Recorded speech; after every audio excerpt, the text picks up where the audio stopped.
Chaz Smith. It is May 7th. Welcome to episode number 371 of The Grid. Ooh, I thought it was going to be 369 for a second. Then we could have a little chuckle. Well, I think you made that joke 2 episodes ago. Before we even get into it, are you going to do your traditional PSA? Dude, 3 minutes ago, I realized I had not prepared that traditional PSA, and I'm blowing it, basically. Well, but no, because there's still, I don't know when this show will get posted, but there's still a couple days. There's still time. And the perfect thing is, I don't think there's any time. I think I saw yesterday that there's no time left to get the charcuterie crap thing. That's good. Yeah, the bordery, whatever it is. Well, good. Well, what we're talking about, of course, is giving advice for Mother's Day on what to get your either your spouse who is a mother, or your stepmother, or anybody who you view as a mother. What are you going this year? I'm apprehensive to say for my actual mother and stepmother because they may listen before they receive the gift. Okay. Let's just keep it between us then. But I could tell you what I got for Lauren. Yeah, what? She doesn't listen. That's good. Exactly. The odds of her listening are 0. Quince.com/surf, who is an off and on advertiser throughout the year, and actually will be signing on later this month. They'll be back. They also do jewelry nowadays, and so I got her a pearl necklace. Nice. A black pearl, a white pearl. What kind of pearl? White pearl, already wrapped, hand wrapped by myself. And it's something that she asked for. I don't know what show she was watching, but she's like, I like that look. You know what? She goes, my grandmother wore pearls, and like that was kind of a signature look. She's like, I'd like to bring it back. I think that would be a good look for me. And that was months ago. You are grand slamming this one out of the park. Yeah. What about you? What are you doing? I think just flowers, probably. Yeah, I think flowers. Well, this morning I reminded Austin on the way to school. I was like, it's Mother's Day this weekend. He's like, oh yeah. He's like, I want to get mommy 2 gold rings, one of them with green, and he had like this elaborate plan, which I feel like only could have been in his head because she planted it in his head. And I'm like, and then I was like, well, that's going to be expensive. He goes, I know, you buy it. And I'm like, well, it's going to take time also. He goes, okay, then I think we should get her flowers. I was like, boom. Perfect. Come with me. We will do it together. I feel that flowers, I didn't appreciate them as much and as, I don't know, 5-10 years ago.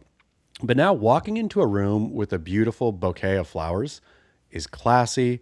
It shows intention.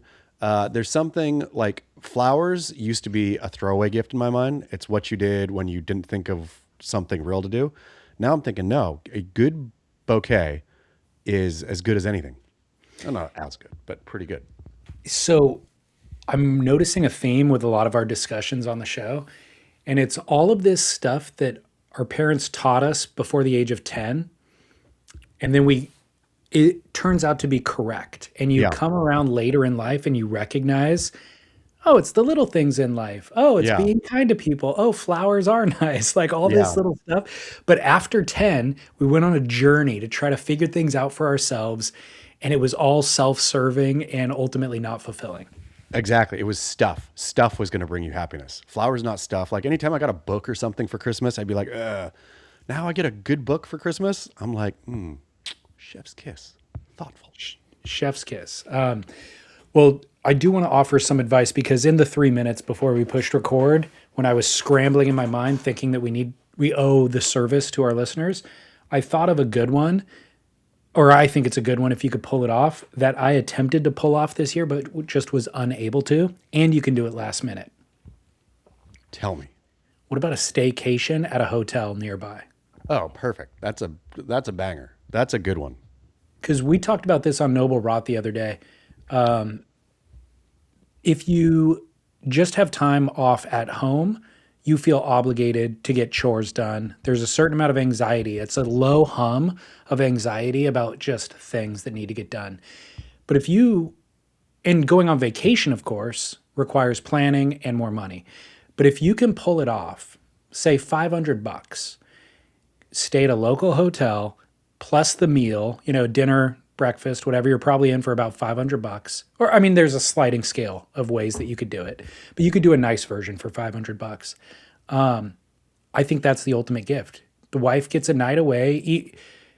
There's another version where maybe she wants a night away from you and the kids, so you can offer that to her. So maybe get the hotel room, book the dinner, and then say, You can do go you want solo. to come or not? Yeah, totally. You can go solo, or I'm here. I'm here if you need. If you need Yeah. companionship, that's a good one. And no judgment. If you say, I don't want you to come, that's totally fine. It's Mother's Day. Have it to yourself. Feelings aren't hurt. Yeah. So a good you one. can get that done in the last minute too. So we got flowers, we have staycation, we have thoughtful note always, right? And again, to your earlier point, little things. It's the little things. Maybe next year you can splurge on something. This year, do something small. Well, I feel like it goes without saying for anybody who's been listening to the show for long enough, the handwritten note is a gimme. Cooking or a meal is a gimme. Like those you already are doing, you should be doing. So it goes without saying. Yeah, flowers. Go flowers. Man, speaking of pearls, you just jogged a memory. Eddie Rothman, Fast Eddie Rothman, gave me a black pearl. I think it was a black Tahitian pearl to give to Cersei, and I did. He was like, "Oh, give this to the wife," and so I gave it to her. And man, that thing has gone missing. I might have got stolen. Dang it! But that was like the black pearl from Eddie Rothman. The whole thing could not have been better. A black pearl from Eddie Rothman. She What very much appreciated it. that's a cool, if we're talking about signature colors last week with PT, it'd be wise to develop a signature gift that you hand out in meaningful, personal connections. I think this was it. I think Eddie had either a stake in like a black pearl concern in Tahiti, or so there was some angle, clearly some angle there. Like he didn't charge me for the black pearl, and I was very honored to have received it on behalf of Cersei Wallace. But I was thinking, yeah, Eddie, you're playing angles like you always are. Good job. Well, also, I've always admired people who have personal, like note cards, or what is that called? Yeah, monogrammed stationery. Stationery. That's what I'm thinking. Yeah. And it was cool when I was a kid where it was like just their name, but now I see them where there's a little illustration of the person's face or their logo or some sort of little design that it's actually branded like with their personality in some way. And it's cheap and it's easy to do in the modern world with the internet. That the handwritten note, if it's on that elevates the entire friendship and connection with the person. But if they then hand you a well thought out, personalized, like signature gift, like a black pearl, that's a whole nother level. I like the idea. You could get personalized stationery for the mother in your life, the significant mother in your life. That one you could bang out. For sure, you could still order it. Okay. From the I desk don't know. of... No, if it's personalized, you might not have enough time now. I don't know. For internet printing, I bet this is a under 24-hour turn. I bet this is same day. I bet Amazon has like Amazon Print Factory where you put it in from the desk of blank, and then it comes with the envelopes tomorrow. Okay, but you're going to pay expedited shipping on that. Sure, you are, but that's okay. It's worth it. You wasted time.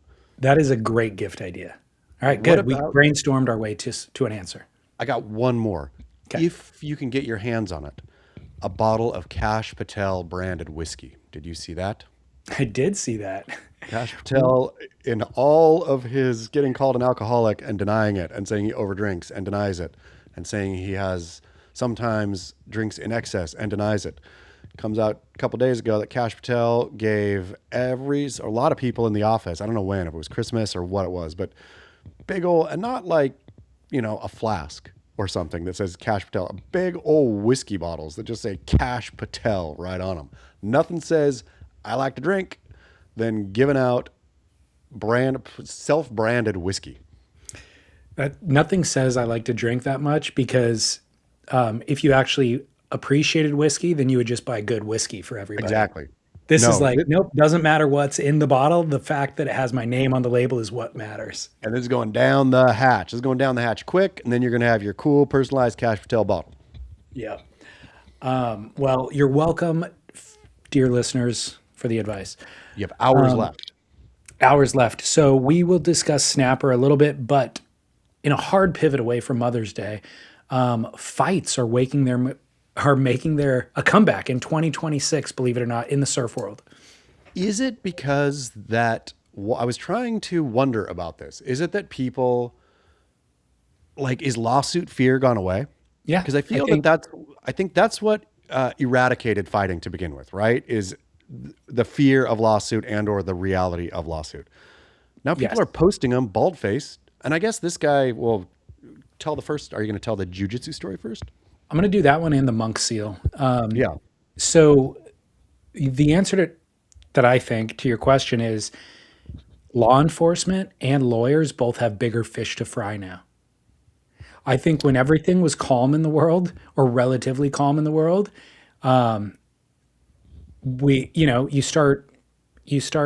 dogs will start biting a bare patch into their skin because they don't have anything to chase. They're not out there searching for their food. They're just sitting on a expensive sofa all day. They start going stir crazy. That's what we started doing as a society, especially in Southern California. So now that there's actual crime taking place kind of rampantly, everybody's got bigger fish to fry. And so surfers are defending their own turf. I wonder also if since everything is being recorded now, like I think 5-10 years ago when surf fights got eradicated, there was still a lot of he said, she said as to how the altercation started. And then if there was film, it would be the back end of it. These ones I feel we're getting filmed start to finish, right? So the jiu-jitsu fight, for those who haven't seen it, one surfer is sitting in the water. The other surfer jumps off into the water. I think the surfer in the water says, hey, you can't just jump off and catch a wave, right? Yeah, here we go. So It was, yes. I mean, it's a little bit more detailed. I don't know how detailed we want to get into it, but basically, this was the follow-up interaction from a previous day. So the jiu-jitsu black belt world champ dude, Sandro Santiago, had told this guy on a previous day exactly what you said. Hey, you can't just jump off the cliff and into priority position. And the guy mouthed off to him, and then it was done. So this now is the follow-up day where Sandro himself jumps off the rock, and that guy goes, hey, Dick, you told me not to jump off the rock on a previous day. And Sandro goes, that's not what I told you. I said don't jump off the rock and then try to claim priority in the lineup. I jumped off the rock and went all the way to the back of the line, and I was saying hi to people on my way, passing up the locals, hey guys, how's it going? Working my way to the back of the line. And then this altercation happens where the guy decides to swim over and punch him. So, and that I feel is what the difference is here is we have clear video evidence of that surfer being the aggressor initially. And so then, of course, it ends up with black belt choking him out on the ground and making him say sorry, which is very funny, by the way, and so humiliating. Did you listen to the guy say sorry? Yeah, I did. It's hilarious. Sorry. Which of course, he's getting choked out by a black belt, which is, there's a lot to unpack here. But in terms of fights making a comeback, I wonder, do you think Sandra was aware that the initial encounter had been filmed? And so it could be seen that he got, violated first. And so he's just closing it down on land. I don't know if he knows that it was filmed. Obviously that stagnant angle, he's aware that there's a surf cam at that location. But then the follow-up where the guy's splashing him, they didn't get the punch, but the follow-up where they did get the guy swinging his board at him. Oh, I didn't catch that either. Yeah, at the very start, you see the guy, he hit Sandro with his board. Yeah, and Sandro, in his own telling of it, says, I was constantly trying to de-escalate the situation, and this guy was just coming at me, and escalating it into the point of actually punching and hitting me with the board. So where the fight ends up is on the beach, and Sandro approaches him and just goes for a takedown, real simple takedown. And he even says, I wasn't going to, I could have hurt the guy. I could have broken a couple limbs. I could have punched him. I could have done way, way worse. I was just basically de-escalating the situation to end the situation. And it gets to the point. So he does the real simple takedown. The guy had zero takedown defense. They end up on the ground real quick. Sandro ends up on top, ends up choking him, but not again, doesn't choke him unconscious. Chokes him to the point that the guy knows he is defenseless. And that's when Sandro says, apologize for your behavior. There's a bunch of bystanders watching and filming, and the guy is saying, I apologize. I'm so sorry for my behavior. I apologize. At which point Sandro lets him leave. Man, okay, so unpacking this a little further. In this day and age, I suppose the day and age maybe of getting sued for fighting is waning. The day and age of accidentally picking a fight with a BJJ some kind of belt is exponentially growing, and you don't want to do that. You do not want to pick a fight out there. None of your punches, unless you are like a master boxer, I think, who is going to go in quick and you're standing chest to chest and you're going to punch the guy out before he makes a move. BJJ takes everything to the ground and then wins everything on the ground, right? Absolutely. And so picking a fight, you're asking to be made a fool of, to be quite frank, at the end. absolutely. And even if you are some level of training, there's always somebody bigger, badder, more expert, So it's just it's a bad idea no matter what. And in response to your comment about Brazilian Jiu-Jitsu wins, I I know a lot of people who train mixed martial arts. I don't think I know anybody who just exclusively trains BJJ. So they all know how to strike too. Yeah. I mean, it's like you better be dang well certain either of your own skill or that the person you're going after ain't a sneaky something. It's funny. When I go on my jogs, there's a group of, I don't know, probably ranges between 5 and 8. And age range between 43 and 63, who are doing karate in the park, like karate in their gis, and they have their belts, and it's ho, ho, and they do their karate. And I'm running by, looking at them side eye, like thinking you're an adult man in the park in your pajamas doing karate. But is that cool? Like, and every time I'm looking at them, I'm thinking, just because it doesn't look like they're preparing to fight anything. It looks like if I came up there and started roughing them up. And again, as a kid, karate was like, boo, you're karate. You were like, watch out, right? But these guys, I'm wondering, what do you do actually anymore? Is karate used for fighting, or is karate like a classic car where when it was new 70 years ago, yeah, it went fast, but now you don't really put it on the street. You have it in your garage and you admire it, and maybe you putt around the neighborhood on the weekend. So you probably remember the early days of the UFC. It was discipline versus Yeah. discipline. And I And remember the karate guy getting worked. karate proved to be the least useful discipline out of all of them.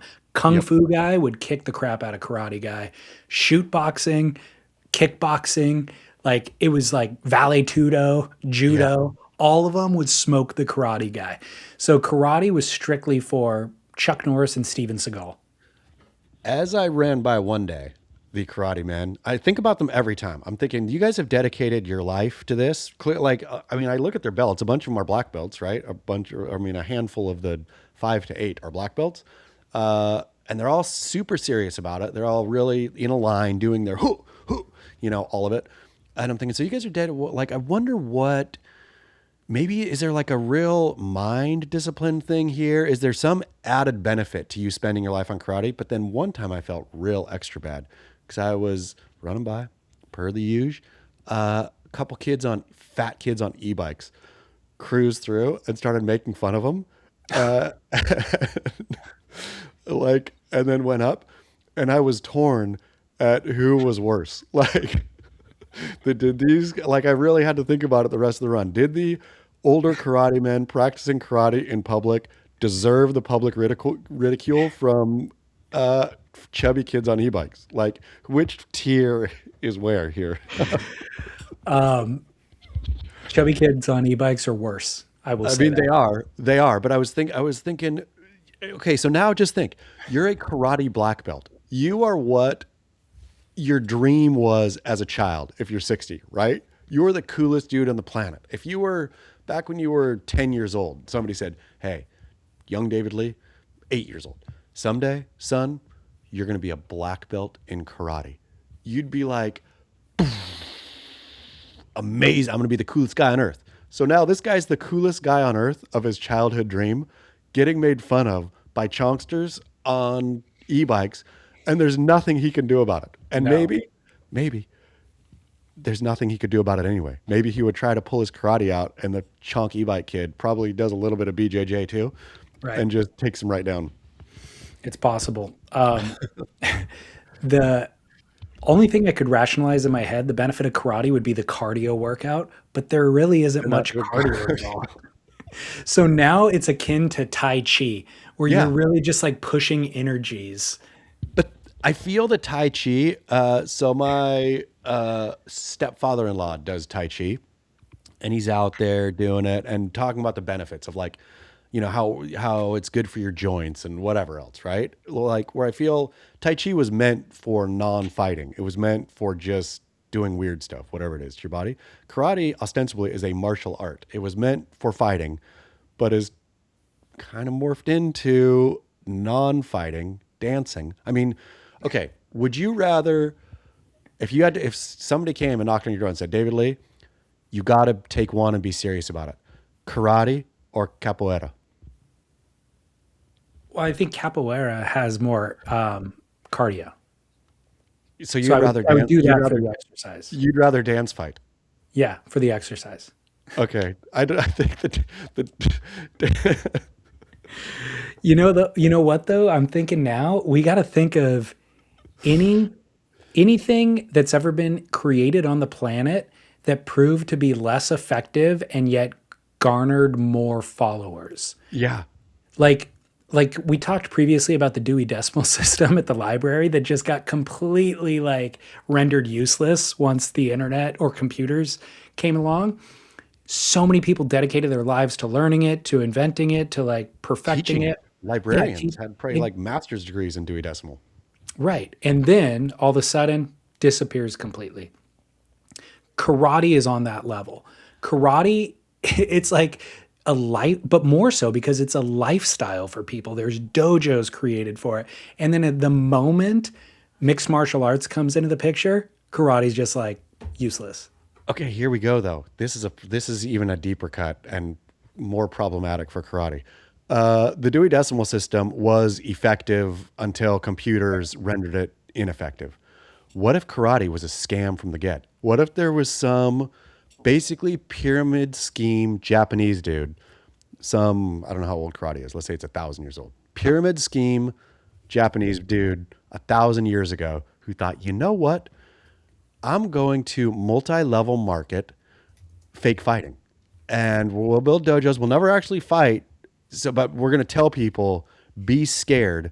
We're going to like make movies like, in the future, there'll be movies like Karate Kid, which show as long as you have karate skill, you can take on a whole town basically and win, right? Like, but then it was all a scam it was all a multi-level marketing scam from the beginning. And it only got discovered when they actually had to fight.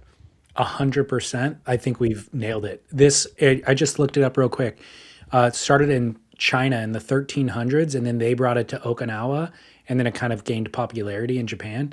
But I think you're right. I think it was, we don't want to actually fight, but we're going to create this discipline that makes us look like we are a We'll real kill you. threat. We'll Yes. kill you. Don't even begin to mess with us. We won't even get into a real fight, but we'll just be so good at it that nobody will want to fight us, and then we'll sell that.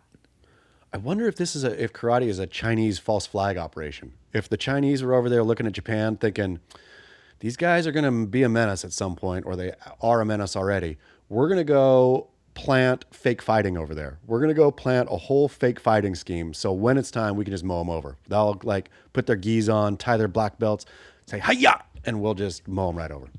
We'll quietly be learning kung fu in the background. And I mean, it's so pervasive that they even got their tentacles into Hollywood, Yeah. where they're like, let's make the Karate Kid. Let's really like sell Let's this sell thing. this. Yeah, no, Yeah. they did a really good job at multi-level marketing karate. And dear listener, if you are a karate practitioner, there's nothing more that I'm looking forward to than the call that comes in and maybe even a challenge to fight where you will render my head off my shoulders within one swift kick. Well, you know what the the ultimate expression of this is, and I can't say that it's karate specifically. It might be a different discipline, but I've seen videos where there's like the ultimate master who's got like 7 degrees of black belt or something, where they're just doing like an energy punch, and the Yeah. other person, their practitioner, Yeah. falls down Yeah. somehow. And they're just like, they never actually make contact. And you're watching it going, wow, is this real? And then you come to find out later, that guy has to fight like an actual American boxer. And the boxer knocks him out in one punch. I mean, MMA was the worst thing that ever happened to karate. They never saw MMA coming. I think they always thought, probably the karate multi-level marketers of old always thought, this is great because every style, boxers box boxers, wrestlers wrestle wrestlers. Nobody saw it coming until stinking early UFC, the first days. And like, oh man. Even boxing has proven to be corrupt. Like even they have their own backroom dealings of who's going to get paid off and who's not. So I think each discipline has its own shared consensual hallucination, basically, Yeah. but none more so than karate. Karate. Yeah, karate actually doesn't hurt anybody. So sad. Amazing work that we've done here today. Yep. I am impressed by us. Um, just stumbled upon it too with this. Anyways, back to Sandra Santiago. Yeah. The one follow up. So here's another great thing about the internet that applies to this story and it'll apply to the next story as well, is that we get to see the full circle moment. So it used to just be some interaction would happen out there and you're like, man, I wonder who won the fight or if they ended up fighting or what happened to the guy who lost his tooth. I love that we get to see like day one, day two, the follow up and all of it on the internet now. And also, it's impossible, I feel, and this is a PSA for anyone out there wanting to spread lies about an interaction that happens in public. The truth will come out, I think, 9.5 times out of 10 now. Like if this guy was going to go to his buddies after this happened, the guy who got choked out by Sandro, and say, oh man, yeah, I got in a fight with this guy and I like really gave it to him in the water. And then we took it to the land and he did some stupid fake thing on me, whatever. Like, but then I got up and like, whatever. Or I got the better of him because look, I have no visual damage on my face. Yeah, completely. Like he could talk story all he wanted, but video then is out there, him on his back. I'm sorry. I'm so sorry. Yeah. Ooh. I also, now I'm realizing there's one gap in this story, and that is who is the guy?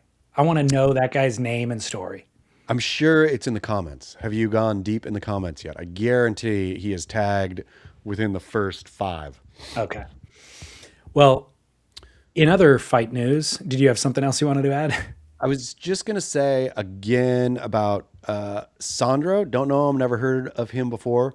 But the way he told the story, he had me on for the ride because he was like, basically, somebody pushed Gandhi too far. And Gandhi took care of it, the situation, in a pacifist way, is the way Sandro tells the whole story. I didn't want to fight. I don't want to fight. I don't like to fight. I'm not a fighter. Don't fight. Not fight. Don't like fight. Just give the guy a little nappy nap at the end, or almost a nappy nap and adjacent. That's it. Not fighting. Well, no, this is his version of pacifism is Yeah. holding you by the neck to get you to acquiesce. Which is true. Yeah, it is. It's true. Like, I mean, he fully won me over with his storytelling. I was like, yep, you BJJ black belt are a peace-loving pacifist. So this is also another PSA for listeners. Like at the beginning talking about why would you pick a fight in public nowadays? Everybody knows jujitsu or whatever. The PSA is anybody who's doesn't want to fight is the one you definitely shouldn't pick the fight with. If it's the dude who's rearing up and down to throw punches, he's the one who has never really been in a real fight. He's never really been punched because you don't ask for it if you've actually felt a punch before. I'm also going to say the dude who's not wanting to fight with cauliflower ears is also is not a guy you want to push very Take far. note. Take note. Yeah. Look at those ears. So 2 days ago in Maui, a tour, I'm going to play a little news clip that'll explain it probably thoroughly, but just as a precursor, a local in Maui filmed a tourist throwing boulders at a monk seal that was swimming close to shore. And monk seals, by the way, are on the endangered species list in Hawaii and among the most protected of animals. And so this was a criminal act, but also just an immoral, insane decision for an adult male to make. So here's the video clip with sound. What are you doing? Tuesday morning off Front Street in Lahaina, a couple follows a monk seal along the shoreline and won't back off. What are you doing? What are you doing? Why would you throw a rock at it? He was picking up was like a rock the size of a coconut. Like it wasn't no small rock. It was the size of a coconut. And he threw it right directly aiming towards the monk seal's head. Hawaiian monk seals are protected under federal and state law, requiring people to stay at least 50 feet away. Violations could lead to fines and even jail time. When you come here, I think a lot of tourists think like, this is their vacation time. They don't really realize that like this is our home. There's actual people living here. These are the protocols we live by every single day. We're going to take our state investigation and we're going to turn it over to NOAA to allow them to review it and to initiate their process. So speaking of full circle, did you see the follow-up video of him getting some Hawaiian justice? I sure didn't. You ready for it? Sure am. See, I usually don't like to watch fighting. I mean, unless it's like, actual sport, but getting this kind of thing gives me joy. Me too. And one caveat before I play it, there's no way to confirm that it's that guy in this fight.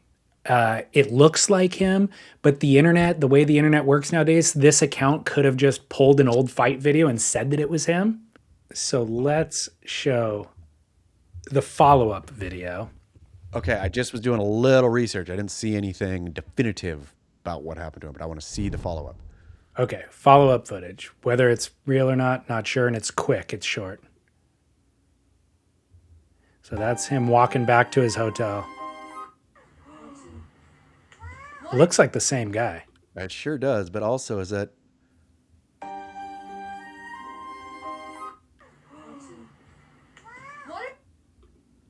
I mean, what a combo, by the way. I really want that to be real. Yeah. Please be real. I'm going to go with it. I'm going to claim it's real. Okay. I want it to be so bad. I just have been so burned. I mean, it looks like the same kind of movement. Same movement, same head, same stature. It looks like he's going back to his hotel. Well, then, okay, let's game this out a little bit here. So the video went viral. Same clothing, by the way. Let's assume the video went viral when he's still on vacation, right? I'm sure, like, he's still there in Maui, goes viral. Pretty easy. Maui's a small place. Pretty easy for a hotel worker to say, oh, this guy's at this hotel, right? For sure. Calls Buddy. Buddy waits in the bushes while the person is waiting with the camera to record it. Little Hawaiian justice, off they go. Yeah, and I bet it happened in real time. Like, I don't know if the video even went viral before the cracks came, because he's wearing the same outfit. This woman's filming it. She's obviously alerting her friends. Her friend calls 911. There's enough people nearby witnessing the interaction to where they just probably followed him back to his hotel. And the guy who throws the punches doesn't come out of the bushes. It looks like they're coming up a walking path, and he comes up from behind him and throws those punches before he gets to the gate. I love Hawaii for this though. And Hawaii, please never change. The way this was done too, of like they're not getting the guy's face, the guy recording it.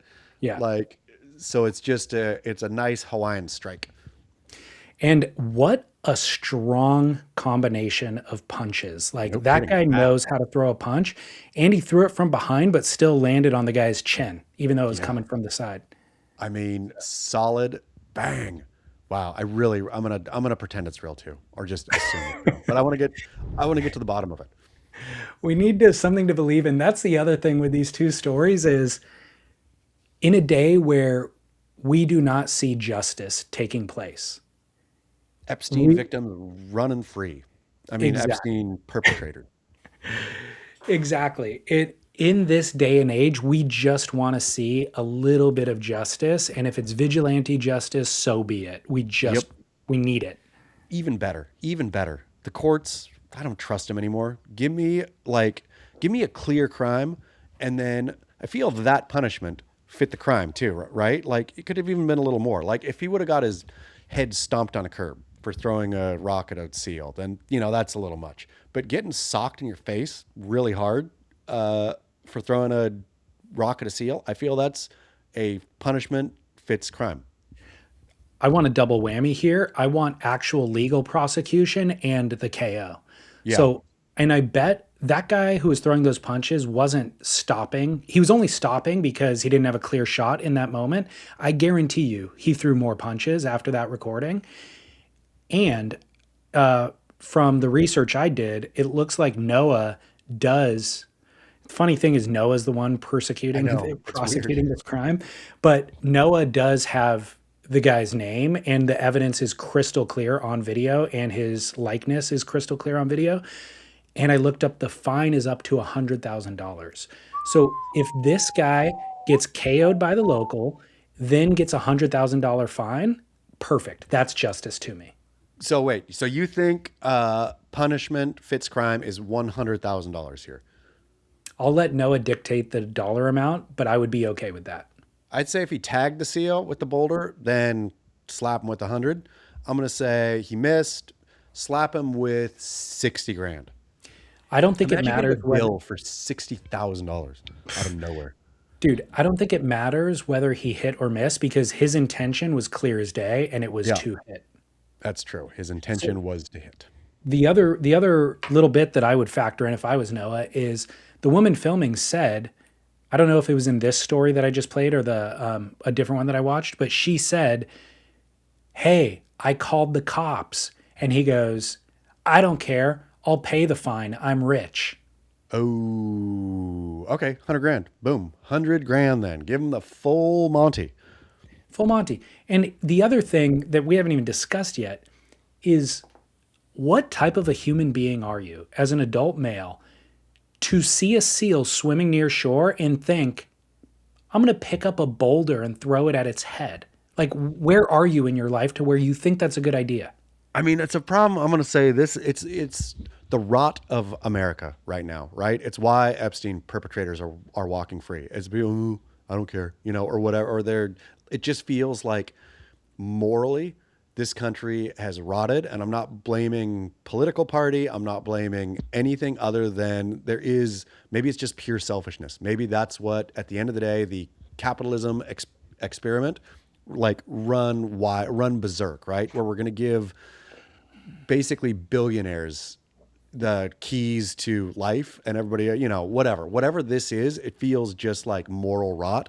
And that feels like a morally rotten symptom of our time. I've seen different examples of it. This one rubbed me particularly wrong. I mean, it's a defenseless, endangered animal. You're a big, what if you killed it? What would you have done? Just, dumb seal. Yeah, I mean, that's how disconnected he was. And the other problem, too, that I have is he was with his romantic partner. It said there's a couple on the beach, and it shows the woman walking with him. If your partner is doing this and you're co-signing it, you're okay with it, you're not holding him accountable, that's insane to me. I mean, it's moral That rock. there's It is two moral there's rock. two adults that found each other who think this is okay. It's sickening. Anyways, that fight video made. I don't like seeing fight videos, but that one made me happy. Like seeing that one. Yeah, exactly.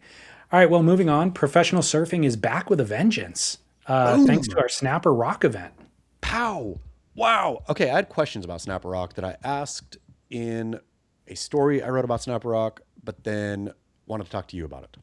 Okay, and I think led you down the wrong path. It's Snapper Rocks, plural. Yeah, Snapper Rocks. Yeah. So it was good surf for what we have become used to for a World Surf League event, right? We had basically nothing at Bell's. We had kind of one big wonky day at Margaret, but basically nothing of note. Snapper served up basically the entire time they ran it. I think they ran it in the first 4 days, right? They just went bang, bang, bang, Pretty bang. much. Yep. And there was very fun, high performance, contestable waves. But they kept talking from the booth how this is all time snapper. This is perfect snapper. Don't get snapper better than this. Just, superlative after superlative. I was there on those Snapper Rocks back in 2009, and I've seen a lot of snapper in my life, and maybe I'm the wrong one, but I remember it like those perfect snapper days. And I'm not saying this was a bad snapper day, but where it's just lined up all the way through. It's like basically, you drew the wave with a ruler. This one was or the last couple days or days of the event were sectiony. They were funky. There, was kind of a sneaky barrel every once in a while, but it wasn't like a setup barrel. It was fun to watch. But for them to call it all-time snapper in the booth made me think, you guys are either lying or I'm confused. They're definitely being hyperbolic. It's nowhere near perfect snapper. I think it was rippable, totally contestable snapper with plenty of waves for everybody, but it wasn't anywhere near great snapper. Dude, the superlative juice, I don't know how, because I think they all know, right? I think Ron, Blakey, and the rest of them know that both the wall of positive noise and this everything at 11 is off-putting for an audience who's looking with their own eyes. But it seems like they just, for whatever reason, cannot dial it down. I mean, it was Ron Blakey as much as anyone saying, the old time snap 'em out, you don't see snap 'em better than this. And I'm like, Ron Blakey, unless I'm totally got hit in the head and all my memories are wrong, I've seen, and again, I'm not, crapping on those days of snapper. It was a super fun competition to watch, and I feel rude even leading into a positive WS story with this kind of tone. But it was frustrating me thinking, I can see this. I could see these broken sections. I could see the surfers themselves don't even know if it's going to grow on the inside. Yeah. They're taking waves and kicking out on the shoulder because this is not perfect snapper. It's fun, but it's not perfect. Stop calling it all-time perfect snapper. Definitely wasn't. There's a possibility they are supporting the wall of positive noise. And then the other thing is they just get caught up in the moment of the excitement. Yeah, but Ron, don't get caught. You're an adult man. You are not a, boulder throwing at Monk Seal man. You have consciousness. You have a brain. When you hear your mouth wanting to say, this is all-time snapper, stop it. Just say, it's really good out there. It's a really good day for a competition. Yeah. The days where, so there was the Superbank era, and then there's also, I'm sure, tons of footage you've seen of Kira being flawless, like you described, that maybe gets confused with snapper. But there are certainly days where it's you take off behind the rock, drop in, get shacked, come out, I think what they were, and there was one or two of those waves that I saw throughout this event, but it wasn't like that all day. And it was basically they were contending with weather. So it seemed like it had the potential to be really good, but it was broken up and sectiony because of the weather. I don't know, though, because the way that notable, intelligent, seasoned pro surfers were taking off on waves that they thought were going to form up that didn't, to me said that it's really hard to read out there. And Yeah, even, guys who surf snapper and women who surf snapper a lot are not getting the read.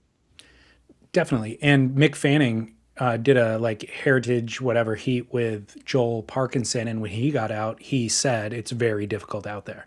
Yeah. So I mean, that's enough. exactly. And again, so just please don't treat us like World Surf League. You've gotten a lot better. You've taken our advice. You've implemented changes. You are scrubbing with your loofah as much as you can on that poo-poo touch stain. And, some of it's coming out. But please don't treat your audience like straight up idiots who have never seen surfing before. There's a couple of themes that I want to discuss with you. Look, I'm sure a lot of people have already seen the headlines. Ethan Ewing, Stephanie Gilmore, they won. Incredible performance on both the men and the women's side. Tremendous back and forth battles almost in every heat that I watched where, it was like up until the final exchange, they were elevating the scores. Underdogs surfing unbelievably well. And then, of course, the two kind of not old, Stephanie's old guard. Ethan isn't necessarily old guard, but the two who you might have predicted to be in the final end up winning over the young bucks who have a lot of hype around them. But additional themes that were not discussed elsewhere, you can only expect them here. We're on Tyler Wright watch still, waiting to see what she's going to blame next. And I'm curious if you have any guesses because she's 19th in the world. She has 2 ninths. This was one of the ninths. And then the second event of the season, Margaret River, she withdrew due to injury. She lost her major sponsor this year as well. What do you think she's going to blame next? I'm going to say she's going to go back to the burnout trough. I feel that it's going to be everything, right? I had to deal with my palate expander or whatever that was, Maxo something. I had to deal with all the other injuries. All the while I was fighting. I was fighting to get back on tour. I was fighting, to get fit. I was fighting. I was and it was just too much at the end, right? I overdid it, and now I am burned out, and I need a little break because I'm burned out. Okay, burnout's a classic. I wouldn't be surprised, but I don't think that makes her not the victim. I think there's going to be. She's a victim of a system that made her. That's the way it'll be couched, right? I had these injuries. I should have been given time to relax, but the society we live in and the sport we do demands that I keep pushing, and it burned me out. I'm going to go down a slightly different adjacent path that allows her to be more of the victim. And I think it's going to be a lack of support this year.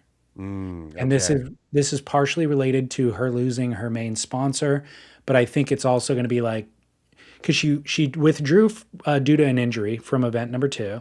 So I'm like, okay, she could blame injury at this point. But no, she came back and she competed in this event, underperformed in this event again. And now moving forward, I'm like, what becomes the thing? And I'm like, it could be lack of support in general. It could be a sponsor. It could be personal life. I was injured. I didn't get the rehab that I needed. I'm out here wayward trying to find my way.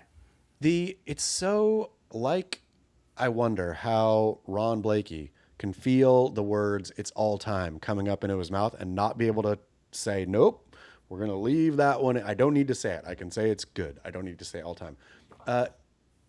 Tyler Wright, and I suppose she's probably just unaware, right? Like every time she comes out with the excuse, and now when you get, because nobody would have want to made fun, I don't think, of excuse number 1, right? She comes out, she says something's wrong, everybody feels sympathy. By the time it's excuse number 10, it just is a punchline at that point. Like people only have so much, in them. And then it becomes, even to people who are sensitive, I think it becomes at least amusing or maybe ill-advised to continue to come out and broadcast what the problem is, right? Yeah. And you would think that somebody should tell her, I'm sure she lives in a social media bubble, wherever she gets probably fed what she wants to hear. But If somebody cared, they should say, hey, Tyler, whatever this one is, whatever the reason is, just keep it quiet. Just go out and struggle bus. And if you lose the season and drop off tour, just do it quietly. Yeah. It'd be a breath of fresh air. Well, the other story that we discussed last week, and I made a risky move of criticizing it, but my criticism proved to be accurate, I think, is Carissa Moore's crying was premature. I was like, look, I know she's beyond reproach. We cannot criticize Carissa. And I think that she's a healthy human being for expressing those emotions and crying. So phenomenal human being, great human being kind of action and response to that win over Taya Zabrowski. But my question was, it's just round one. You know, let's get through a couple of heats. Let's save it for the podium. Focus on the goal. The very next round, she lost to Lakey Peterson. See, okay, so here's the problem, and I wonder, not that it's a problem because there is no problem when it comes to Carissa Moore, but if the situation we have here is if she came back on tour and there's a real mix of emotion. She wants to be there. Say she gets to the sand after that win, right? After her round one heat, whatever it was, win. And she feels all the passion, all the moments, all the, this is why I'm here. And it's overwhelming, right? But then she wakes up the next morning and the fire's not quite there. And so she goes out and, you know, where it's just some days she's feeling it, some days she's not. And I wonder, to be on tour and to be, you know, competitive, if you've got to be kind of feeling it all the time. But then I guess you could point to Stephanie Gilmore and say, Stephanie Gilmore has not appeared to be feeling it at all. And then just, but also Stephanie Gilmore was on her favorite wave, and the one she surfs is the wave she was like genetically modified to surf. That is, you're making my point for me. That's exactly the point that I was making last week. Was I think that her crying in that moment proved that she has transitioned her interest into, you know, the rightful things, by the way, the husband, the kid that are on the beach wearing her jersey, all of that stuff. And I was not criticizing her for the crying. I was just saying that it's an indicator that this matters more to her than the actual competition itself. What, in your perspective, is it better for like a Carissa Moore, say, athlete, to win her 5 and then go away with gas in the tank? Or do you appreciate more, say, a Tiger Woods or a Kelly Slater or somebody who sacrifices all, who has ostensibly bad relationships, is a toxic person, you know, a Lance Armstrong, right? But because they're going out and defying age and performance and all of it just to keep performing at a high level. I think Carissa's the one example who is navigating the in-between. Like, she did exactly what you said, dropped to the mic, walked away because she was ready to transition into a new phase of life. Then she fully sunk her teeth into that phase of life, rightfully, but realized she has a little bit of more time and energy that she could commit to professional surfing, but she's not going to do it at the expense of her loved ones. She's going to try to incorporate them into the process. And that's what we're seeing her work through. Yeah. I mean, I wonder, do you think that Carissa Moore finds the gear? Do you think she finds stasis between her new life and her old life and then can rise to the top again? No, I don't think I think she will win an event, but I don't think that she will win a title in this mode. I think the winning the title requires consistency through an entire season and a lot of travel. And I think that you need a singular focus for that. And her focus is now diffused. I think that the Stephanie Gilmore example is a reflection of another trend that we've seen with aging professional surfers who have won a lot of world titles. And that is the competition itself and the grueling nature of these events is not interesting after a decade and a half or two. The only thing that's interesting to those people is good waves. And so that's where we see Kelly Slater not win an event for 7 years and then win pumping Chopu or pumping Pipeline, is what we saw more recently. Stephanie Gilmore, same thing. Couldn't muster the energy for Bells when it's marginal or Margaret when it's marginal. Didn't look like herself. But then you're back on the Gold Coast, her home break. She surfed this more than anybody else. And it just clicks, everything clicks into gear because she can surf that wave with her eyes closed. But then all of the competitive know-how that allowed her to earn her 7 world titles, she has far more of than anybody else who's going to come up against her in the competition. So it's just the competitive know-how with the rote muscle memory of surfing snapper rocks. She can get a win. And I think Carissa could do that too when the waves are good at the right spot. Yeah, agreed. But man, how good. It was such a fun reminder of how good Stephanie Gilmore looks on snapper rocks waves. Absolutely. Yeah, no, she's a perfect fit. Yeah, it's like wonderful. Like should have been in the men's draw. Yeah, for sure. Anyways, super exciting event. Congratulations, everybody involved. Loved every minute of it. But you made the mistake of watching with the commentary with the volume on. I can't help it. I can't help it. But one other quick note, going back to Ethan Ewing's, I don't like, nothing against Ethan Ewing. He's a fine surfer. I very much appreciate his surfing. But I'm still in the survival league. I had gone with Italo this time around. Italo barely got me through, which I was just like sweating it because they had him paddle out in garbage in that round, whatever, the bracket stage. It was awful, right? And I'm like, why are you doing this to me? Like, fair, equal. Italo's a guarantee here. He was against Luke Thompson, maybe? I can't remember who he was against. I don't know. Somebody, whatever. And it was a nail biter because the waves were crappy. So I snuck through there. Ethan Ewing came up in the next heat, and I was like, don't want to root against you, Ethan, but I know that 19% of the remaining survival league field is on Ethan. So if Ethan loses, that now cuts the field. The field's already been cut to like 65 or whatever. 65% is gone. So that would be 85% of the field gone, right? I'm basically fighting it out with 8 other guys for, I don't know how many, 20, 30 other people for all the, bacon. Ethan's 8 at the end, and I don't want to be rooting against him, but Ethan won, as you were saying, there was a lot of those buzzer beater wins. Ethan won buzzer beater 8. That was a flat out not an 8. So I don't remember if this is the same heat or not, but the one, he got a big score at the end of the heat, and on the end of the wave, it sucked up into like a double up keg. Was this that one?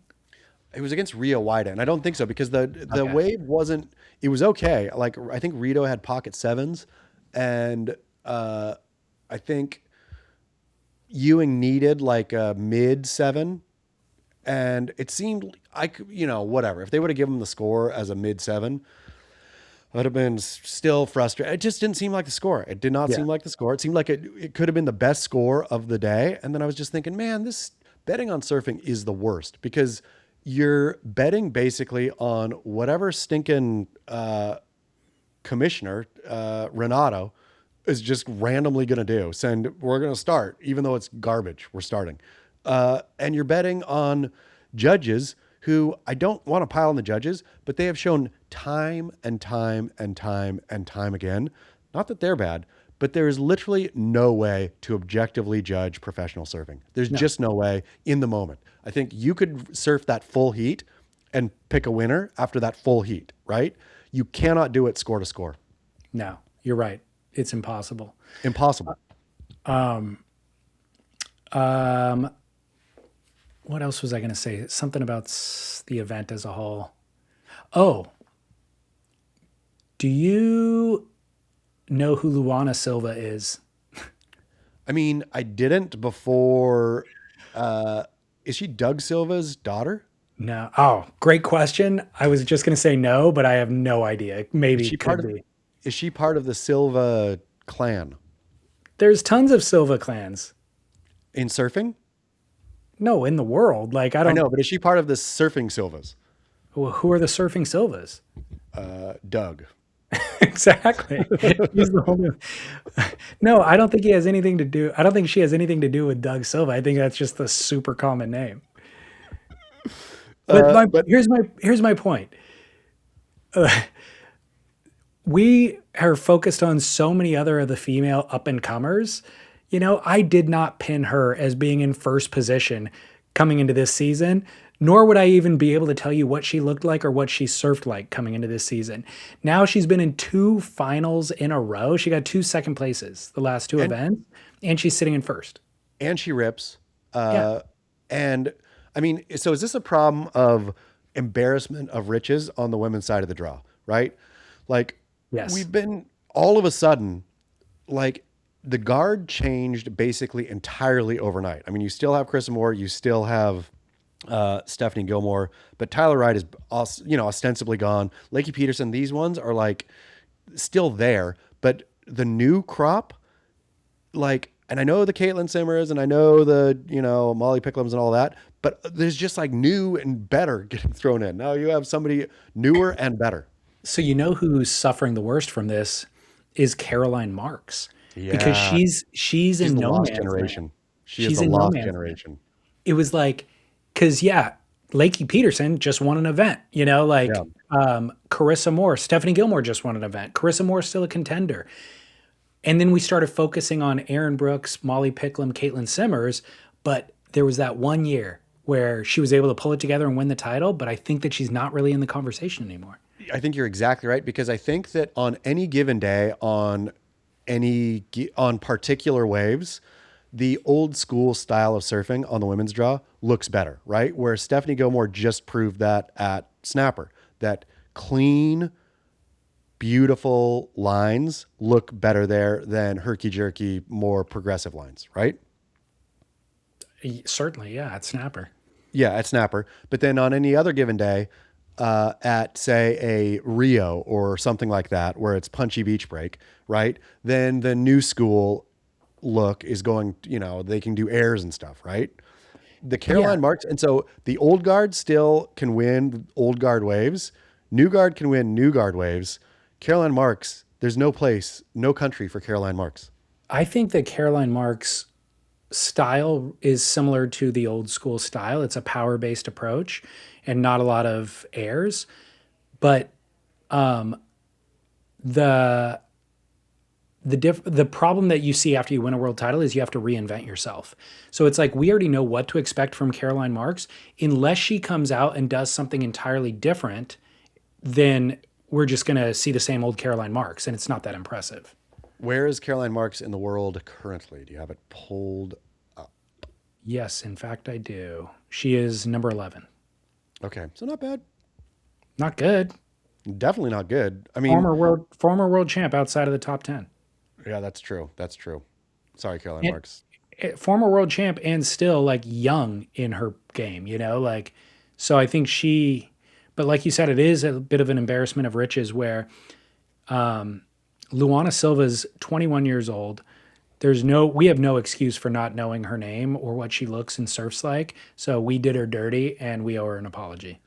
Definitely, but there's just too many. There's like, turn the spigot off a little bit, or let me take a minute to sit and look before throwing me a whole new crop that's better and different. Yep.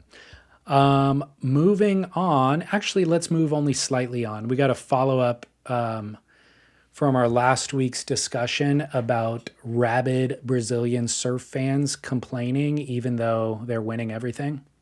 Yes. Absolute. This is from a listener who asks to be anonymous. Absolutely loved your guys' take on the Brazilian surf fans. You guys really nailed it. They are insupportable. The soccer fan mentality, all nationalism and nothing else. So bravo, Jadson Andre, for calling out your compatriots. With conversations like this, there is hope, however. I want to get your guys' opinion on one aspect. You guys are comparing your personal stances on nationalism and surfing with the Brazilian stance. As North Americans, we have absolutely loved all great surfing from any country, and Brazilian surfing since the day of Fabio Gouveia. We don't see surfing like World Cup football. As North American surfers, we're not waving flags around, dropping flags in comments on Instagram, and it seems like certain other countries always pull out the flag when they're on the WSL podium. It always comes across as a lot more insecure than patriotic. When you own all the world titles in recent history, it just makes the victim mentality even more absurd, as you guys pointed out. Again, comparing our stance and perspective as Caucasian Americans, we can't really relate to this victim mentality. In an effort of compassion, I dug deep within myself to try to understand it, and a few things occurred to me. We are a global superpower. We have and done most of the oppressing in the modern era. That being said, there are going to be inherent discrepancies in terms of how we view other countries positively and how we view ourselves negatively. We can afford to simply, quote, be fans of a sport because our cultural status is already secure. I'm sorry, that's a question. Can we afford to simply be fans of the sport because our cultural status is already secure? For Brazilians, international sports success is a way to outshine domestic, economic, or political misery, making every heat feel like a battle for national dignity rather than a surf contest. An example that is not directly related but speaks to the issues of victim mentality is the question of, quote, is that victim mentality justified, and how our perspectives differ than theirs? In the US, is it perfectly fine to have, quote, Black History Month, but it's not okay to have a, quote, White History Month? That would be strange. It's not a level playing field. Not saying that it's all just, that the victim mentality is justified, but I feel like there is something there that speaks to the issue and the perspective of such thoughts. Yeah, I mean, I agree in that I think that as Americans, and this is what I was trying to say last week too, to say that them being flag waving, rabid patriot above all is dumb. But that's me as an American saying that, who grew up in this superpower. And so I have the luxury of being indifferent to my country, right? Where I can be, I don't care. And then I could say, try to paint that on somebody else too. I could say, I don't care about my country because I'm cool. You are nerdy because you're all weird about your country, right? But if I was born in, say, I don't know, Georgia, the country, maybe I'd be crazy proud about, if Georgia put a surfer on the tour, I'd be like, yes, that, perfect. That's awesome. I'd be proud. And not that Brazil is small like Georgia, but I think there's still a lot of underdog in Brazil. And I don't think truly we appreciate Brazilian surfing as fans, to be quite honest. They have bad style. They have bad style. They have bad style. They have bad style all the way up until Gabriel Medina, I'll say. It was even the Lil Plumber, right? Everyone liked his pluck, but nobody ever said that, what's his dude? Adriano de Souza. Adriano de Souza looked good surfing. I think I could pick a lot of examples that defy that. I don't know previous generations Brazilian surfers as well as I know the modern ones, but Miguel Pupo, I mean, he has incredible style, and he has far better style than Gabriel Medina as far as I'm concerned. Victor Bernardo, Sammy Pupo, the aforementioned Luana Silva. But I'm going to say it's happened within the last, where Brazilian, like the basic slur that, an Australian or an American surf fan would brush on the Brazilian surfers. Yeah, they're competitive and they're, passionate and stuff, but I don't like their style. Don't like the bad style. 100%. That was the slur and that was the stereotype. I'm digging deeper to analyze whether or not that was ever really justified, or if it was really just pinned on a couple of examples. Yeah, I mean, I'm sure that the surf fan is not going deep. I don't think the American or Australian or European or whatever the non-Brazilian surf fan is not going deep into Brazil's surf archives to find examples, right? And so the examples that we saw were, what's his name? The first guy on Neko Patarats? Yeah, Neko Patarats. Or right? Flavio Patarats? Yeah, but Neko is the one. I mean, so we got dealt a heavy dose of Neko. And so at least for me, and I'm probably for a lot of people, Neko was a Brazilian. That's how Brazilians surf, like Neko Patarats, right? Yeah. But that, again, shows our ignorance. Absolutely. But our ignorance is what then, I don't know, filled in this stereotype. And then, they were Brazilian surfers were carrying this burden of you guys have bad style. And maybe that made them even more angry and wanted to wave the flag more and wanted to shout down any non-Brazilian. Could be. I think to the email writer's point about we can't even appreciate their perspective because our perspective, like the fact that we can even just enjoy it as a sport shows a real privilege, you know? The fact that we have the luxury of thinking about what another country's people might be thinking it's all luxury, right? Yeah. We have the luxury of doing that. Yes. So I agree with that statement, but I thought that was baked into what I was saying last week, actually. And what I was trying to communicate last week was because I have this luxury of, treat exactly everything that we just said, just treating this sport as a leisure activity, basically, that we get to do because we live by the coast and not tying it to my economic kind of way out of this impoverished situation. Because I have that luxury, what I was trying to communicate last week was for those of you who are in a position where this might be your way out, I just am letting you know that there's much more nuance to appreciate in this thing than the flag that you have wrapped around it. The point I was trying to make last week was if you are either the fan or the athlete, and what matters to you more than anything that's happening in the heat is the nationality of the surfer in the heat, you're doing yourself a disservice.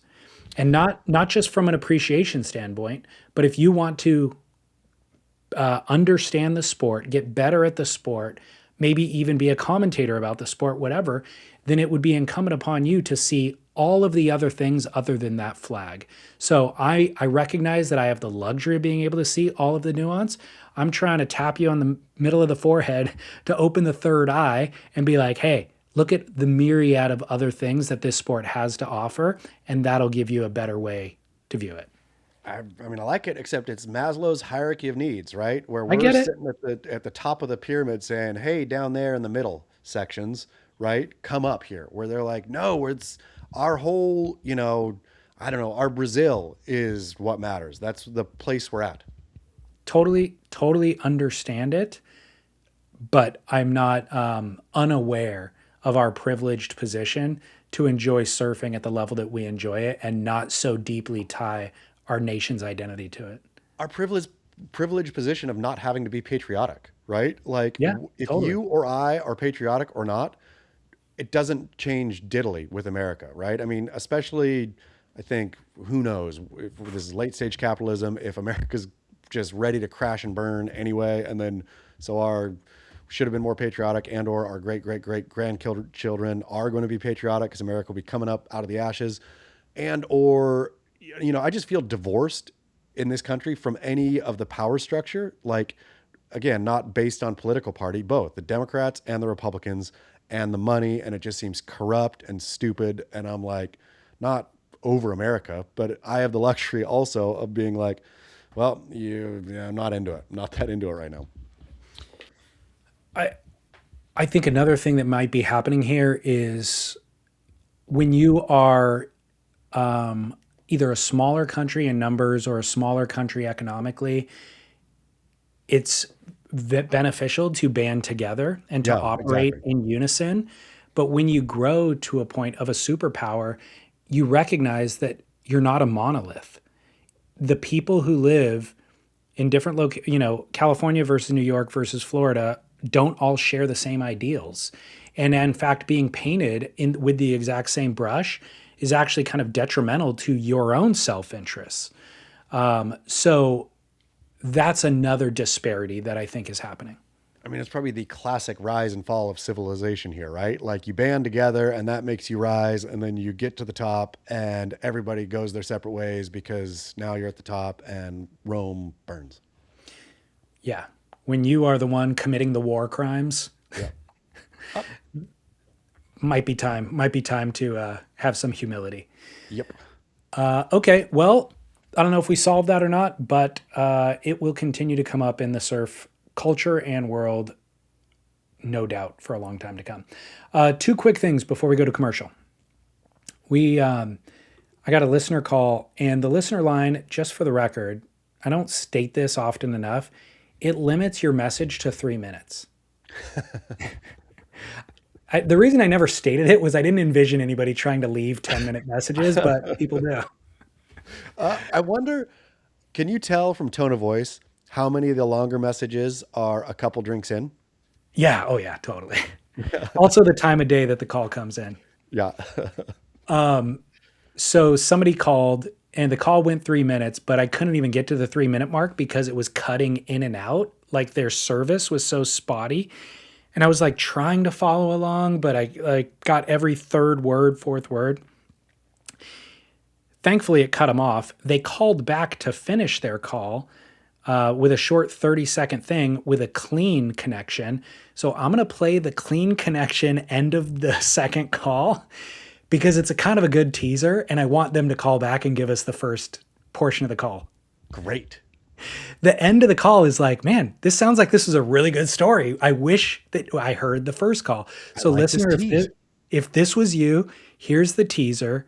Please call back with a clean connection and give us the story. Try to cut it 3 down minutes. to about, less than 3. Try to get it to 90 seconds. Maybe actually write it out, perform it in front of your wife, and then call back. But here we go. Here's the end of the call.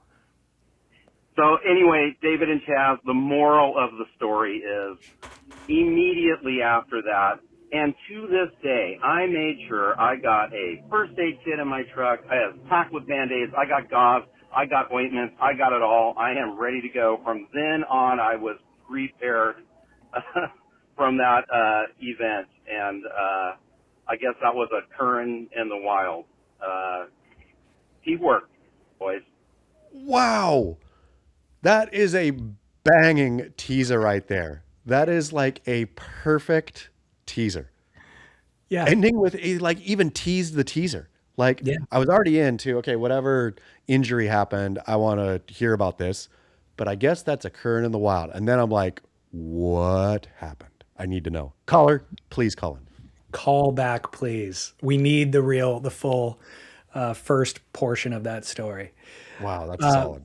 Isn't that funny? Yeah, it's so funny. It's like a perfect and like it makes me want to change my whole storytelling style. It makes me want to start like when I meet people, start that way. So I guess in summary, that's why I am never carrying a pickaxe again. Because you never know when you're going to run into Tom Cruise.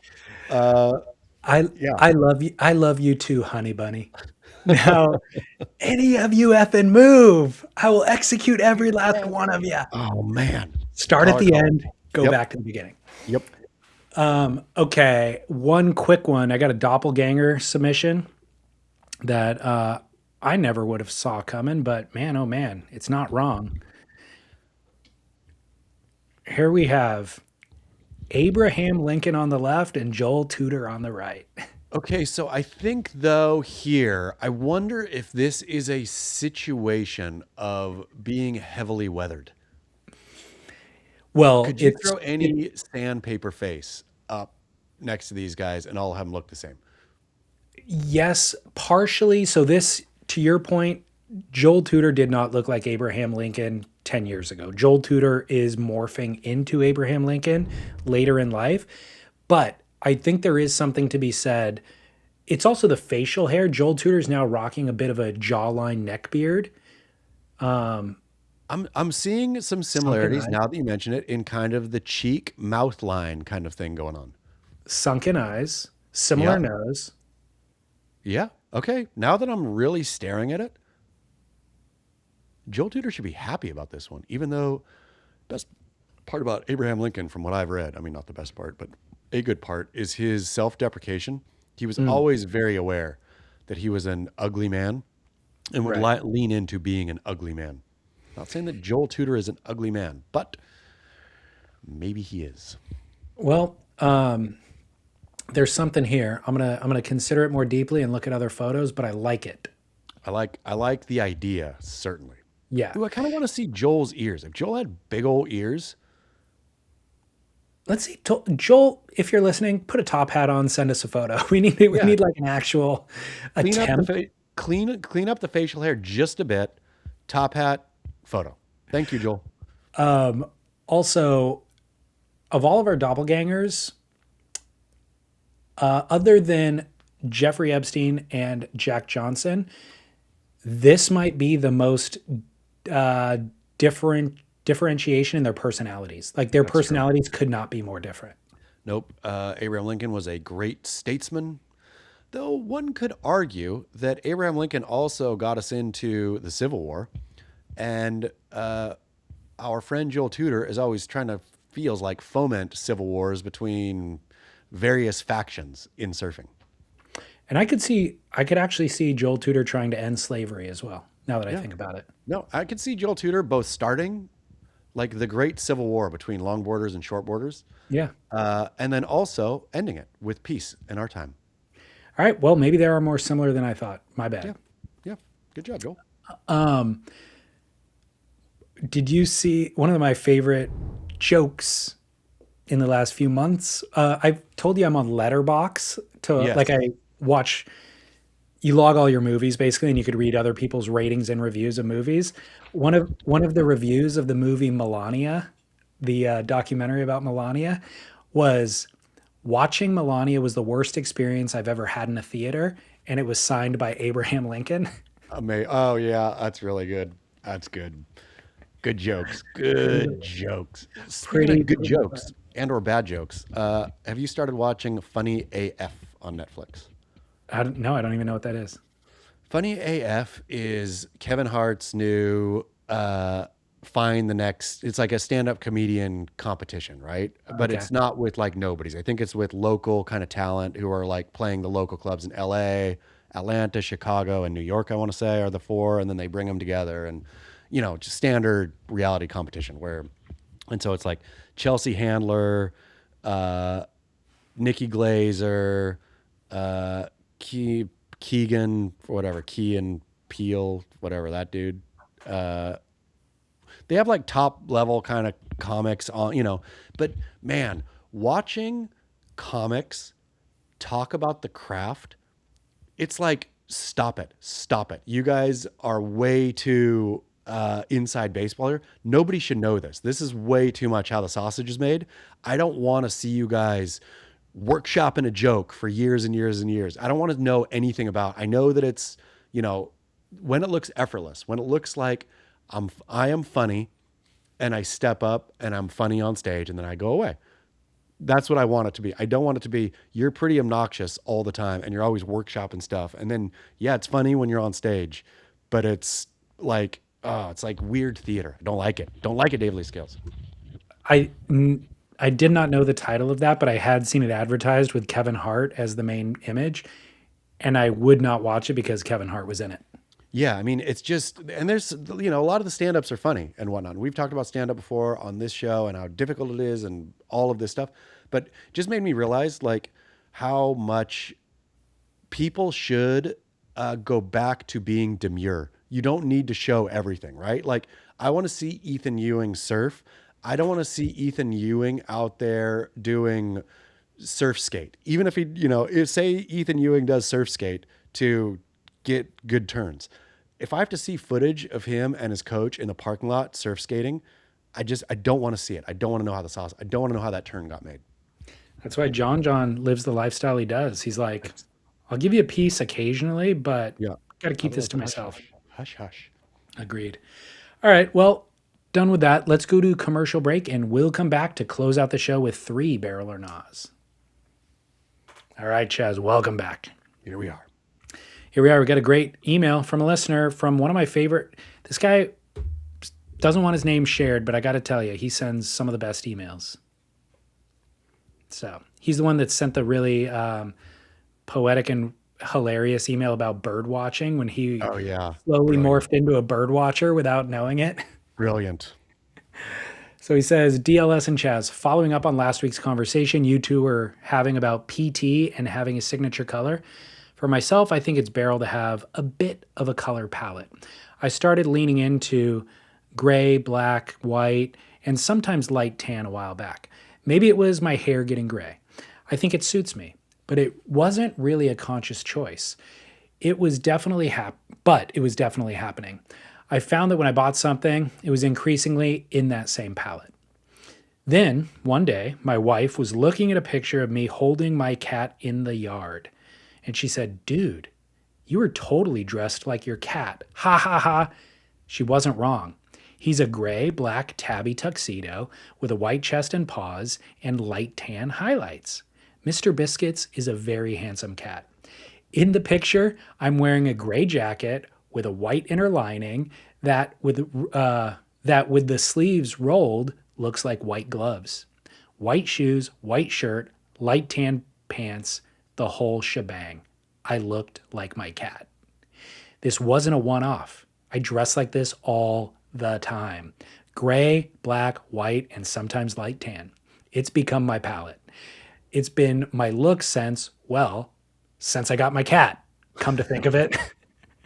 Hold on. That some bitch has been using mind control on me and dressing me to look like him. Remember that quote from the movie The Usual Suspects? The greatest trick the devil ever played was convincing the world he didn't exist. I'm realizing that I've been completely Manchurian candidated by Mr. Biscuits, the Kaiser Sose of cats. I'm dressing how he wants me to, but I had no idea. So barrel or not, dressing like your pets. Hypnotized 805. That is an absolute banger of an email. Mr. Biscuits, very, very, very funny. I'm going to say it's a no barrel. But I'm trying to think of expanding this a little bit, right? And I guess it just can't. Yeah, I'm going to say it's no barrel. I'm sorry. Your palette seems good, though. I mean, I guess if your pet has a good palette, if your Labrador is black and you dress in black, but if you see a dude dressed all in black walking a black lab, you'd think that is too much. It's definitely no barrel, but I'm afraid you're defenseless against it. There's nothing you can do. Like this happens. Well, okay. Here's the thing. Maybe dressing like your cat is not a barrel, but is not a no barrel per se, because you're not leaving the house with your cat. Yeah, your wife saw the picture of you holding Mr. Biscuits, but the problem gets when you take your dressing like a pet thing public, where you don't take your cat public. Some cat owners do.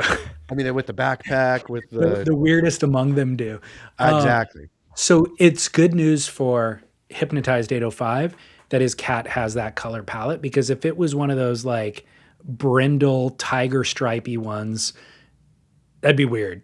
You'd have a heart. You'd be looking like the Tiger King. Yeah. So yeah, he got a decent color palette that he's going to work with. But like I said, unfortunately, this just happens, and it goes beyond choice of clothing. You see lots of pet owners just morph into their pets somehow. So unfortunately, Hypnotized 805, you are on that trajectory. It is no barrel. I guess it's no barrel because you should probably be trying to fight it. You should actively be making moves against it. So that would be the way to lean into this is pink. Pink is the opposite of that. So follow. I was going to say PT Pink. PT Pink it up is your way out of being mentally owned by your cat. The problem is he's correct in saying that the cat is Kaiser Sose, because cats are that manipulative. And if you start wearing pink, that cat is going to start disowning you. Yeah, I mean, there's going to be problems. There will certainly be issues in the house. You will then be vying for the pet's attention and slowly morph back into its ways. Yeah, it's true. But man, it's a tough no barrel. Good luck. Yeah. All right, barrel or not, coming in from a listener. Another one. Listener call, though, this time. What's up, boys? This one's for the grit. Got a question for you guys. Barrel or not? Business and friends. Small business owner here. Working on boats. Working on boats here. Working on boats there. Driving them. Fixing them. Got friends involved. Sometimes this gets sticky. Sometimes they leave me hanging. Sometimes they fuck me right off. Barrel or not, business and friends. Just another James here in Oceanside by way of Dana Point. Keep up the work. Thanks, boys. So doing business with friends. Seems always like a great idea, I'm going to say no barrel. Because when it doesn't work out, I think the fine line it has to follow in order to work out is tough, right? That's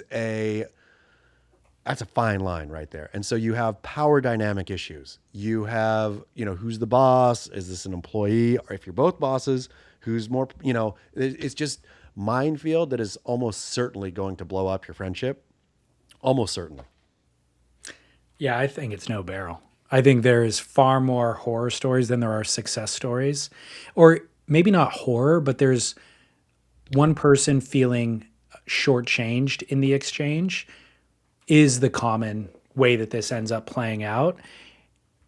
And that is far more than the success stories. And the success stories, great that they exist, but also my normal interaction doing business with anybody on a given day, whether it's the yard guy or getting a coffee in the morning, buying groceries, those all go flawlessly. Yeah. So you're almost guaranteed to have a flawless exchange if it's just about the exchange. Once you incorporate friendship, it can only go downhill. And it's okay to be friendly with Yes. your business partners and all that, but to start, and I'm going to say it's even okay to become friends, right? You start a Yeah. business, then you become friends but the business came first. When the friendship comes first, now it's just too much emotion involved, too many minds. Stay away. Just go start a business with somebody you vaguely like.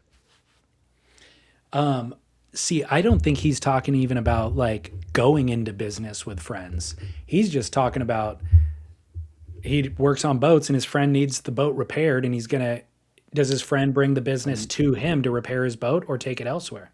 No, man. I just got a door in the house repaired by brother's friend. By friend's brother. And it's now 2 years on. The wife is spitting at me. Like, I try just to diffuse and make her not notice that the door still isn't fixed, but I know.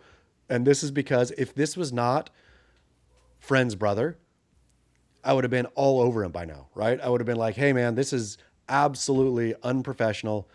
You've got to come now. But I can't take that tone because he's my friend's brother. Yeah. I'm stuck. Yep. No, it's a disaster, dude. Yeah, I think don't do business with friends. No. I hate to say it. No. Unfortunately, the problem, I think the real seed of the problem is that the reason you're choosing to do it with a friend is one party or the other is expecting a preferential treatment. Yep. They're expecting either preferential service or preferential pricing. Or for the brother's friend who's doing the door, he expects you're not going to hold him to account like a different customer, a stranger customer would. You're not going to write a crappy Google review or Yelp review. So once there's that expectation in the relationship, it changes the dynamic.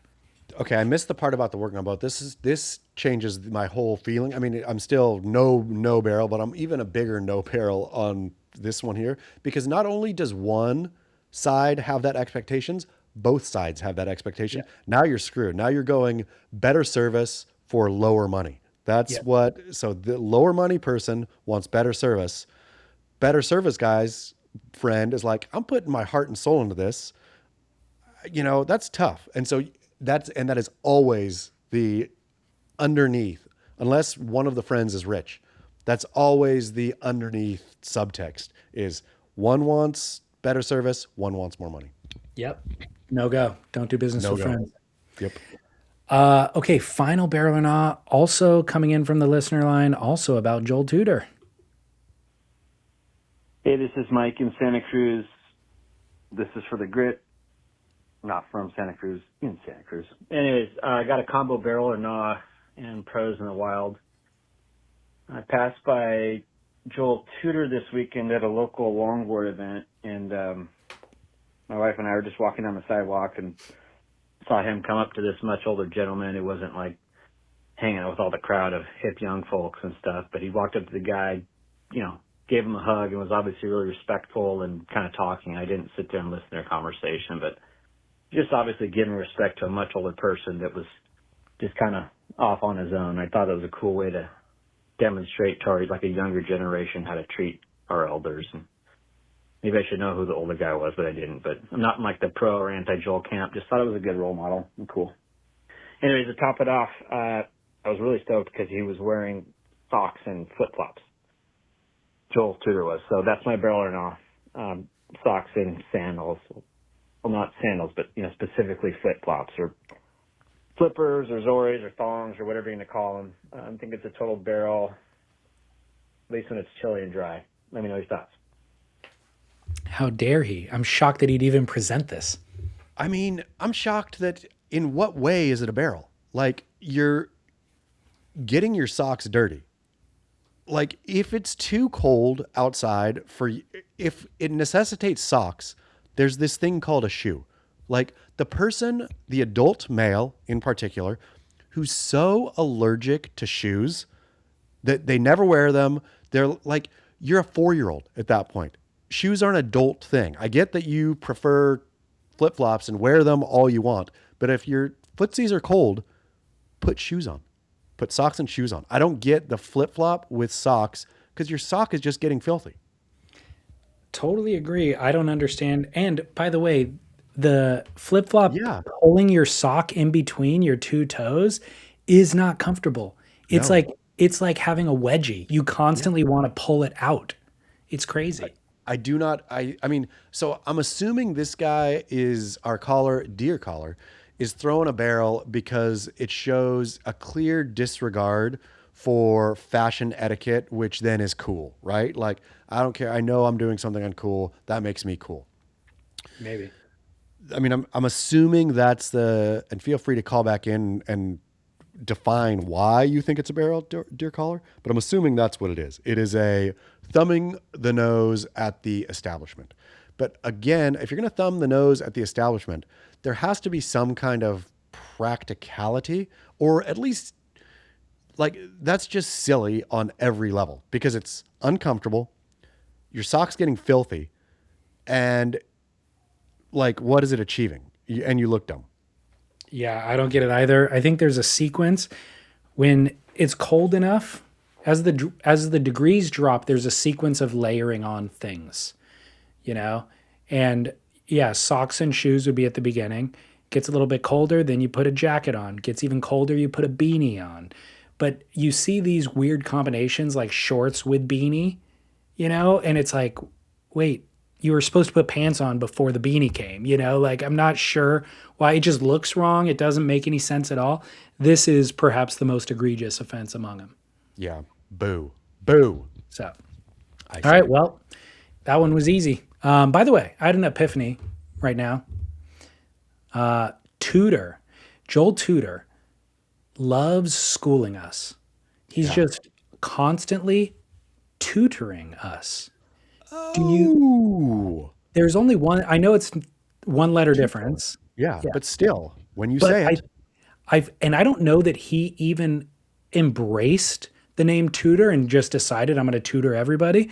I think that it was just like subconsciously embedded and encoded in him that I am a tutor. It's always been part of his thing, right? His aura. From when he first came on the scene as a kid even, or young dude is when I became aware of him, but he was trying to tutor us about traditional longboarding, right? He was showing the way. He was teaching us lessons about this is why it's valuable. These are the people in this community. You and your pointy thrusters are all missing this rich tapestry, and I'm going to take you through it. Here's my lesson. It's crazy. Never thought about that until now. Nope. Solid. All right. Well, hey, great show. Anything else we need to discuss? Don't think so. All right. Well, listeners, thank you very much. Come join us next week on Monday on Noble Rot. And then we'll also be back on Patreon with Extra Fine Grit on Tuesday, I believe. So we will see you then. Keep working.